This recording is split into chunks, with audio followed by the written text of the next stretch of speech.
जो बुराइयां जीवन में है हम उसके प्रति इतने प्रेम से क्यों भरे होते हैं। जो प्रेम हमें समाज राष्ट्र के प्रति दिखाना है वो प्रेम हम अपने बुराइयों के प्रति दिखाते हैं।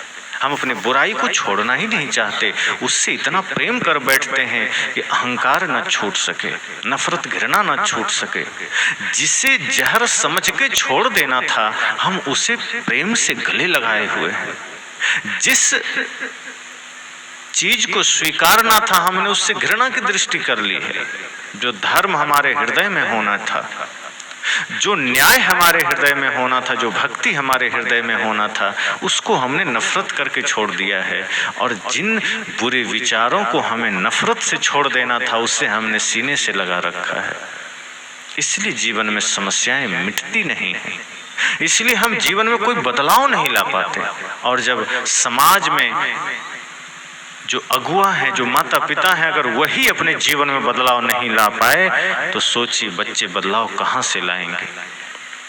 इसलिए मैंने कहा कि हम सब ये चेष्टा करें, हम सब ये कोशिश करें कि बने जो कुछ धर्म कर ले यही एक साथ जाएगा। हम ये प्रयास कर सकें कि ये धर्म जो कि इंसानियत है, प्रेम है, सत्य है, अहिंसा है, करुणा है, इसे हम जीवन में धारण करें। कोई दीन दुखी मिले तो हम उसकी सहायता कर सकें, कोई लाचार मिले तो हम उसका सहायक बन सकें, कोई प्यासा मिले तो हम उसे पानी पिला सकें, कोई भूखा मिले तो हम एक मुट्ठी अन्न दे सकें। इस तरह का सामर्थ्य हमारे पास होना चाहिए और नफरत और घृणा तो किसी से नहीं। इंसाफ की डगर पे बच्चों दिखाओ चल के, ये देश है तुम्हारा, नेता तुम ही हो कल के। इसी में एक लाइन आती है, अपने हो या पराए सबके लिए हो न्याय, देखो कदम तुम्हारा हरगिज ना डगमगाए। रास्ते बड़े कठिन हैं चलना संभल संभल के, इंसाफ की डगर पे बच्चों दिखाओ चल के। हमारे संतों ने, हमारे शहीदों ने ये कहा कि इंसाफ की डगर पे बच्चों दिखाओ चल के। ये नहीं कहा बूढ़ों दिखाओ चल के। बच्चों को ही क्यों कहा कि सारी संभावनाएं बच्चों में है, सारा सामर्थ्य बच्चों में है। आप उसे अभी जागृत कर देंगे, वो ना जाने कल को क्या परिवर्तन का कारण बन जाए, क्या पता वो कौन सा इतिहास लिख सके। इसलिए कहते हैं इंसाफ की डगर पे बच्चों दिखाओ चल के। हमारा डगर ऐसी हो जो इंसाफ की हो, हमारी डगर ऐसी हो जो इंसानियत की हो, हमारी डगर ऐसी हो जो न्याय की हो। और जब न्याय की डगर पर हम और हमारे बच्चे चलने लगें तब क्या होता है, फिर अपने हो या पराये सबके लिए हो न्याय। फिर अपने या पराये का भेद हमारे मन में नहीं होता। समाज में जो अगुआ होता है, जो किसी पद पर चला गया, जिसे हम चुन करके भेजते हैं MP MLA को, वो ऐसा व्यक्ति होना चाहिए जिसके भीतर ये भाव हो कि अपने हो या पराये सबके लिए हो न्याय।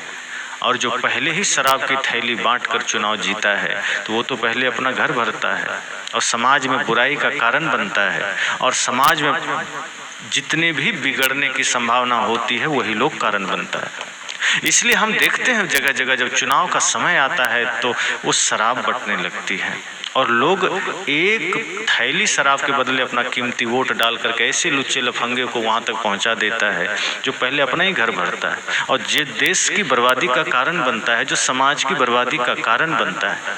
अगर आप लाल बहादुर शास्त्री, वल्लभ भाई पटेल या डॉक्टर भीमराव अंबेडकर जैसे नेता को जिस दिन चुनने लग गए, जिस दिन चंद्रगुप्त सम्राट अशोक की तरह शासक को चुनने लग गए, उस दिन ये देश पुनः विश्वगुरु बन सकता है।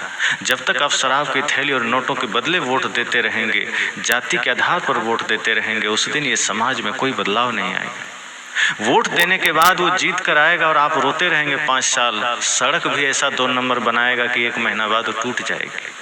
आपके हर कार्य में घोटाला होगा। साहब कहते हैं अपने जीवन को ऐसा बनाइए कि आप हर दिशा में सही सोच सकें, सही कर सकें, इस समाज, इस राष्ट्र के विकास में बाधक न बन सकें, इसका सहयोगी बन सकें। अगर आप एक भी कदम गलत उठाते हैं तो इस राष्ट्र में बाधक बनते हैं। आपका एक भी गलत चिंतन इस राष्ट्र के निर्माण में बाधा पैदा करती है। इसलिए माता पिता को बड़े सजग होने की जरूरत है, बड़े ही जागरूक होने की जरूरत है। क्योंकि आपकी बेहोशी आपके बच्चे को बेहोश कर देगा, और जब बच्चा ही बेहोश हो गया तो राष्ट्र में फिर अच्छे लोग कहाँ से आएंगे? क्योंकि कल उन्हें ही देश के भार उठाना है, यही समाज के कर्णधार बन सकते हैं। तो माता पिता अगर माँ सीता की भांति संकल्प ले ले कि भले ही वहाँ राम जी न थे, जहाँ माता सीता थी वहाँ राम जी नहीं थे, लक्ष्मण नहीं थे, अयोध्या का कोई आदमी नहीं था, पर माता सीता ने सोचा अगर हमने लव कुश को यूं ही छोड़ दिया, संस्कार न दिया, तो कल को क्या कहेंगे लोग कि राम का बेटा बिगड़ गया। लेकिन माता सीता ने कहा भले ही मैं अकेली हूँ, जंगल में हूँ, पर मुझे ऐसी योग्यता इसमें भर देनी है, इतना सामर्थ्य भर देना है कि कल को राम से भी ज्यादा सामर्थ्य में इसका नाम आ जाए।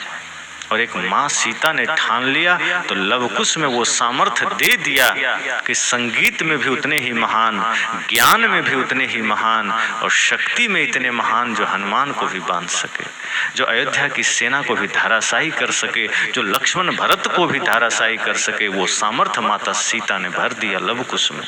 तो अगर आज माताएं चाह लें तो आपके बच्चे भी वही सामर्थ्य जागृत कर सकते हैं। ये सत्संग उसी लिए है। लोग कहते हैं हम ऐसा कैसे कर पाएंगे? मैंने कहा हर इंसान में संभावना है, अगर ठान ले धरती पर कुछ भी असंभव नहीं है। आज आप ठान लें, आप अपने बच्चों को वो दिव्य संस्कार दे सकते हैं। उसके लिए 24 घंटे सजगता की जरूरत है। आप 4-6 घंटे स्कूल भेज करके आप निश्चिंत हो जाते हैं, उस समय भी आप सजग रहिए कि आपके बच्चे न जाने विद्यालय में क्या कर रहे हैं, ना जाने वहाँ कैसे शिक्षक हैं जो गुटखा खा रहे हैं कि बीड़ी पी रहे हैं, आपके बच्चे से ही गुटखा मंगा रहे हैं, बीड़ी मंगा रहे हैं, ना जाने वो क्या हो रहा है। ये निगरानी आपको ही रखनी है। और यदि आपने हॉस्टल में डाल दिया है तब तो वहाँ और ज़्यादा सजगता की जरूरत है, न जाने वहाँ क्या हो रहा है। क्योंकि जो बच्चे हॉस्टल चले गए, कॉन्वेंट में चले गए, वो आने के बाद फिर पैर छूना भूल जाते हैं, वो हाथ मिलाना सीख जाते हैं, और अपनी संस्कृति ये नहीं रही। इसलिए वो ध्यान माताओं को ही रखना है, आपको ही रखना है। इसलिए मैंने कहा कि जब हम जागृत हो उठेंगे, जिस दिन हमें लग जाएगा कि नहीं अब बहुत हो गया, अब जीवन का न जाने क्या ठिकाना, न जाने ये दिया कब बुझे, आज समय है, आज वक्त है, आज ही हमें संकल्पित होकर के अपने जीवन को भी व्यवस्थित करना है और वही दिव्यता अपने बच्चों में उतारना है, चाहे जो करना पड़े। जैसे व्यक्ति धन के लिए कुछ भी कर लेता है ना, तो जिस धन के लिए आप सब कुछ करते हैं अंत में वो धन यहीं रह जाता है। तो सोचिए जो धन साथ जाएगा उसके लिए कुछ क्यों नहीं करते। संग चले सोई धन है, संतो छूट जाए सोई माया। करो तैयारी ऐसे धन की जो नहीं होए पराया। संग चले सोई धन है, संतो छूट जाए सोई माया।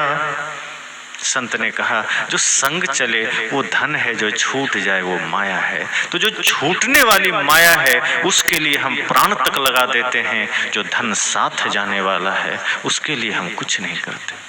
साहब कहते हैं जो धन साथ चलना है वो प्रेम का धन, वो सम्मान का धन, वो इंसानियत का धन, वो सत्य का धन, वो भक्ति का धन, हम इसके लिए कुछ नहीं करते। ये साथ चलने वाला है, ये हमें सदैव सुरक्षा देने वाले हैं, ये सदैव हमें शांति प्रदान करने वाले हैं। इसलिए संसार का धन अगर कम भी कमा पाए तो चिंता न करना, लेकिन अगर जीवन में भक्ति से शून्य रह गए, जीवन में अगर प्रेम का धन न कमाया, इंसानियत का धन न कमाया, तो समझना जीवन बेकार हो गया।